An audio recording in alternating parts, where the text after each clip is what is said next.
আমি অসমবাসীলৈকে এটা আহ্বান জনাইছিলোঁ তেতিয়াই, যেতিয়া বিতৰ্ক হৈছিলে কথাটো যে জুবিন আমাৰ সম্পদ, অসমীয়া জাতীয় সম্পদ আমি হেৰুৱাইছোঁ।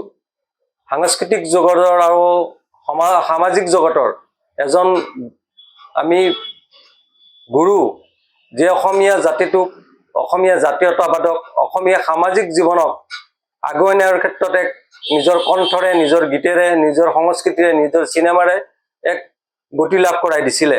সেইজন জুবিন গাৰ্গ আমি সম্পদ আমি হেৰুৱাইছোঁ, জাতীয় সম্পদ। গতিকে সেই সময়ত আমি কৈছিলোঁ যে ঈদ হ'ব, ঈদৰ নামত উপাসনা কৰা হ'ব।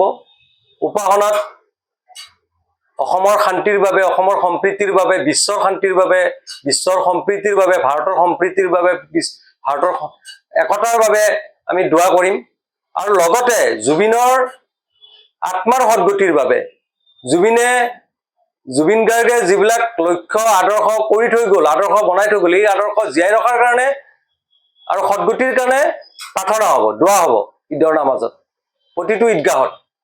লগতে আমি এইটো কথাও কৈছিলোঁ যে এইটো আহ্বান জনাইছিলোঁ আমি ৰাইজক, বিশেষকৈ অসমীয়া মুছলমান সমাজক, যে যিহেতু এটা আমি সম্পদ হেৰুৱাইছোঁ, আমাৰ আত্মাৰ এগৰাকী শিল্পীক হেৰুৱাইছোঁ, যি আমি কেতিয়াও ঘূৰাই নাপাওঁ।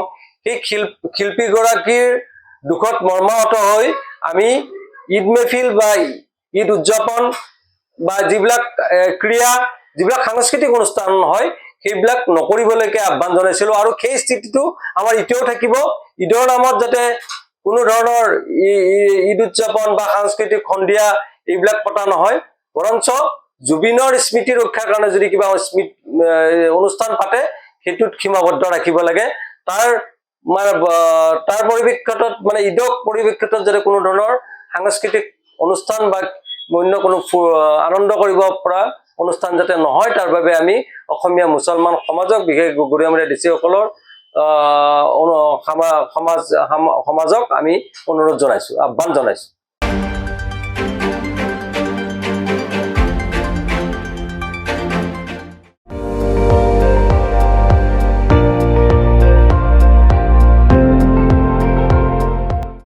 আপুনি চাই আছে ND24, সৰ্বশ্ৰেষ্ঠ নহয়, সৰ্বোত্তমৰ দৌৰ।